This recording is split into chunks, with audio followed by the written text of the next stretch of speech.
Assalamualaikum warahmatullahi wabarakatuh.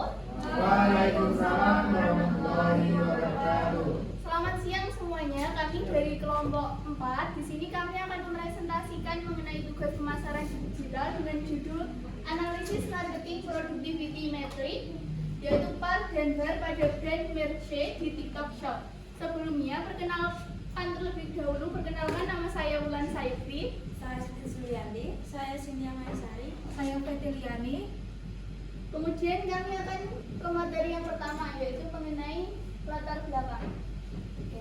perkembangan digital marketing membuat banyak brand memanfaatkan media sosial sebagai sarana promosi dan penjualan produk. Salah satu platform yang saat ini banyak digunakan adalah TikTok Shop karena mampu menggabungkan konten hiburan dan aktivitas belanja dalam satu aplikasi. Merce merupakan salah satu brand lokal yang aktif menggunakan TikTok Shop untuk meningkatkan awareness dan penjualan produk. Melalui aplikasi ini akan dilakukan mapping customer journey, serta analisis marketing productivity metrics menggunakan par dan bar untuk mengetahui efektivitas pemasaran digital brand Merce. Kemudian mengenai profil brand dan data TikTok Shop, yaitu mengenai brand Merce. Profil brand Merce adalah brand fashion lokal Indonesia yang terkenal dengan produk tas wanita dan fashion item dengan desain modern, simpel, dan trendy. Dengan target pasar yaitu wanita muda, remaja hingga dewasa, pengguna aktif media sosial, dan pecinta fashion estetik. Kemudian mengenai strategi digital marketing, yang pertama itu menggunakan TikTok Shop. Kemudian ada konten video pendek, live streaming, influencer marketing, dan promosi digital. Nah, selanjutnya yaitu ada data TikTok Shop. Di sini untuk indikator followers akun itu jumlahnya 587,9 ribu. Untuk produk terjual yaitu jumlahnya 252,2 ribu. Untuk rating bintang yaitu 48,9 ribu. Nah, untuk penjelasan data yaitu untuk followers, indikator awareness, produk terjual yaitu indikator purchase atau action, dan yang terakhir yaitu ranking atau bintang. 5 itu indikator advokasi. Nah, seperti ini untuk jelasnya. Nah, selanjutnya saya akan menjelaskan pada model 5S pada brand Merce. Yang pertama yaitu ada aware. Konsumen mengenal Merce melalui TikTok VIP, content fashion, live TikTok shop, influencer, iklan media sosial. Hal ini terlihat dari jumlah followers yang mencapai 587,9 ribu. Yang kedua yaitu appeal. Konsumen mulai tertarik karena yang pertama desain produk estetik, model mengikuti tren fashion, warna produk menarik, branding modern, tampilan konten TikTok yang menarik. Tahap appeal cukup kuat karena produk sesuai dengan target pasar wanita muda. Yang ketiga yaitu ask. Sebelum membeli, konsumen mencari informasi dengan cara melihat review produk, membaca komentar pembeli, melihat rating produk, menonton live TikTok, membandingkan harga dan model. Tahap ask berjalan cukup baik karena konsumen aktif mencari informasi sebelum membeli. Yang keempat yaitu konsumen melakukan pembelian produk melalui TikTok Shop. Hal ini terlihat dari yaitu total produk terjual mencapai 252,2 ribu. Jumlah penjual yang tinggi menunjukkan bahwa strategi pemasaran Merce berhasil menggunakan ketertarikan konsumen menjadi pembelian. Yang terakhir yaitu ada advocate. Sebagian pelanggan memberikan rating bintang 5, review positif, rekomendasi kepada pengguna lain. Namun, jumlah advokasi masih lebih rendah dibandingkan jumlah pembelian. Hal ini terlihat dari jumlah rating bintang 5 sebanyak 48,9 ribu. Selanjutnya kami akan menjelaskan mengenai materi par dan bar terlebih dahulu. Yang pertama yaitu par atau purchase action ratio, yaitu rasio atau ukuran yang digunakan untuk melihat seberapa besar tindakan pembelian yang terjadi dibandingkan jumlah orang yang melihat, mengunjungi, atau berinteraksi. Dengan rumus yaitu par sama dengan pembeli dibagi penonton, atau par sama dengan action dibagi awareness. Fungsi PAR yaitu mengukur efektivitas promosi, melihat tingkat konversi penjualan, mengetahui keberhasilan konten marketing, dan mengukur kemampuan brand menarik pembelian. Kemudian ada BAR atau Brand Advocacy Ratio. Rasio atau ukuran untuk mengetahui seberapa banyak konsumen yang merekomendasikan, mendukung, atau membela suatu brand dibanding total konsumen atau audiensnya. Advokasi dapat berupa review positif, rating tinggi, rekomendasi, dan word of mouth. Semakin tinggi BAR, maka semakin kuat loyalitas dan kepuasan pelanggan terhadap brand. Rumus BAR yaitu pembela dibagi penonton atau BAR sama dengan advocate dibagi awareness. Fungsi BAR yaitu mengukur loyalitas pelanggan, melihat kepuasan konsumen, mengukur kekuatan word of mouth, dan mengetahui kekuatan hubungan emosional pelanggan dengan brand. Selanjutnya kita ada perhitungan PAR dan BAR. Nah, di sini kita memiliki data yaitu untuk followers 597,9 ribu, untuk produk terjual yaitu 252,2 ribu, dan rating bintang 5 yaitu 48,9 ribu. Nah, di sini kita yang pertama menghitung purchase action ratio atau PAR. Untuk perhitungannya yaitu PAR sama dengan 252,2 dibagi dengan 587,9 sama dengan 0,43 dan dipersenkan menjadi 43%. Nah, untuk analisis PAR sendiri, ini nilai PAR sebesar 43% menunjukkan bahwa yang pertama, Mercy cukup berhasil mengubah awareness menjadi pembeli. Yang kedua itu strategi pemasaran TikTok Shop berjalan efektif.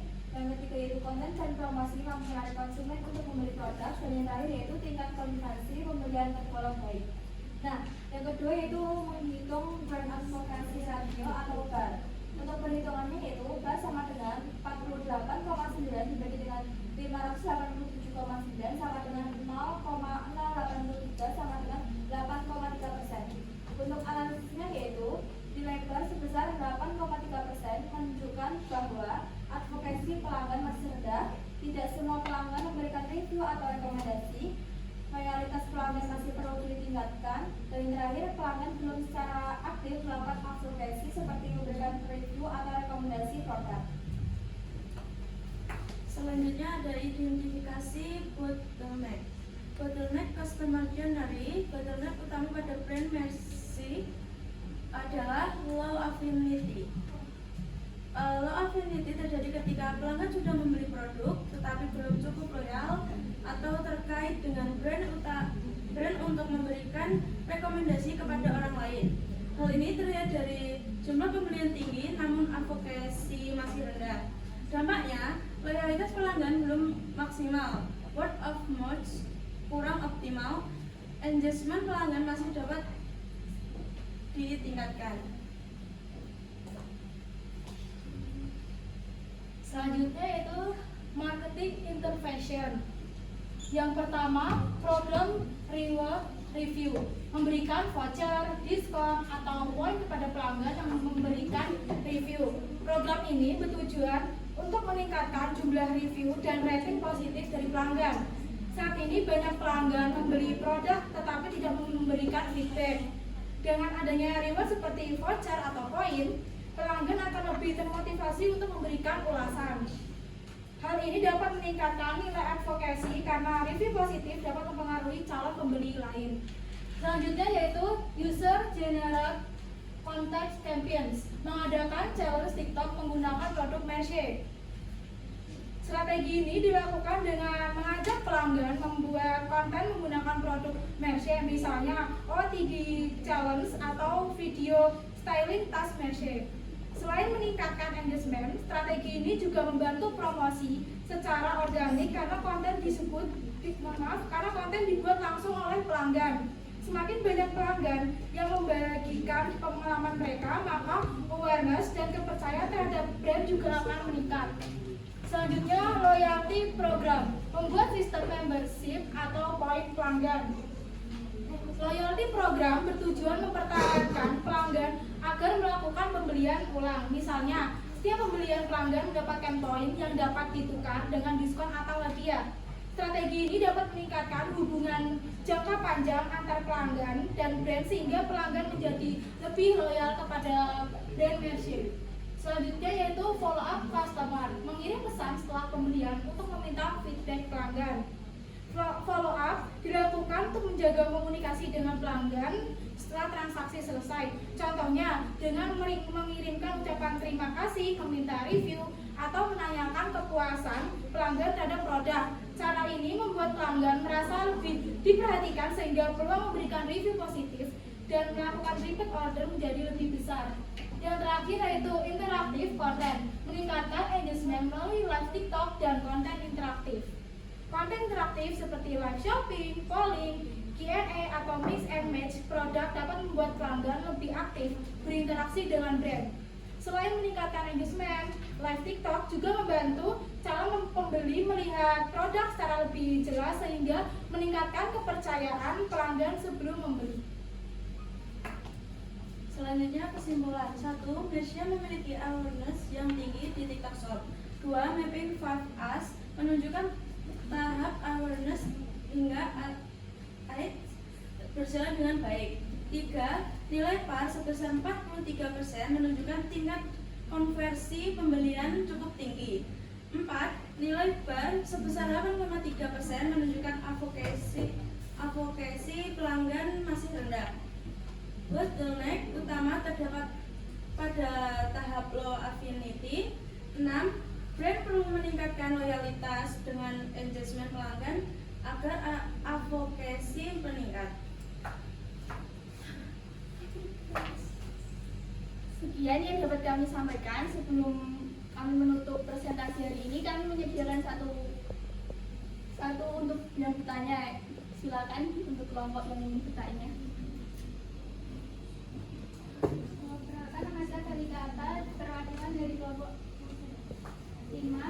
Saya izin bertanya, tadi dijelaskan bahwa PAR sebesar 43% menunjukkan strategi pemasaran berhasil. Namun, bagaimana cara memastikan bahwa tingginya purchase tersebut berasal dari kegiatan brand, bukan karena efek promo, diskon, atau tren sesaat? Terima kasih. Baik, saya akan menjawab pertanyaan dari Velika. PAR sebesar 43% akan menunjukkan cukup banyak konsumen yang akhirnya melakukan pembelian. Tetapi untuk memastikan bahwa pembelian itu benar-benar berasal dari kekuatan brand dan bukan hanya karena promo atau tren saat, perlu dilakukan analisis lebih lanjut. Nah, di sini ada beberapa cara membedakannya, yaitu yang pertama, melihat pembelian ulang atau repeat purchase. Jika konsumen kembali membeli meskipun tidak ada promo, berarti mereka membeli karena percaya dan suka terhadap brand tersebut, bukan sekedar tergiur diskon. Yang kedua yaitu menganalisis loyalitas pelanggan. Brand yang kuat biasanya memiliki pelanggan tetap, engagement tinggi, dan rekomendasi dari mulut ke mulut. Hal ini bisa dilihat dari review positif, pelanggan repeat order, atau pelanggan yang merekomendasikan produk ke orang lain. Nah, yang ketiga yang membandingkan penjualan saat promo dan non-promo. Jika penjualannya hanya naik ketika ada diskon, lalu turun drastis setelah promo selesai, berarti purchase lebih dipengaruhi promo. Tetapi jika penjualan tetap stabil tanpa promo, itu menunjukkan kekuatan brand tersebut. Yang keempat, melihat brand advocacy rasio atau BAR. Jika konsumen tidak hanya membeli, tetapi juga merekomendasikan brand kepada orang lain, maka brand memiliki emotional connection yang kuat. Nah, bukan sekedar efek tren sementara. Dan terakhir, survei alasan pembelian konsumen. Nah, di sini bisa ditanyakan langsung kepada pelanggan apakah mereka membeli karena kualitas produk, rasa percaya pada brand, desain, pelayanan, atau hanya sekedar harga promo tersebut. Jadi, tingginya PAR belum tentu sepenuhnya menunjukkan brand kuat. PAR perlu dianalisis bersama loyalitas pelanggan, repeat order, dan BAR agar dapat diketahui apakah keberhasilan penjualan berasal dari kekuatan brand atau hanya dipengaruhi faktor sementara seperti promo ataupun tren. Apakah sudah jelas? Terima kasih untuk yang sudah bertanya. Sekian yang dapat kami sampaikan. Apabila ada salah kata, kami mohon maaf. Wassalamualaikum warahmatullahi wabarakatuh. Waalaikumsalam.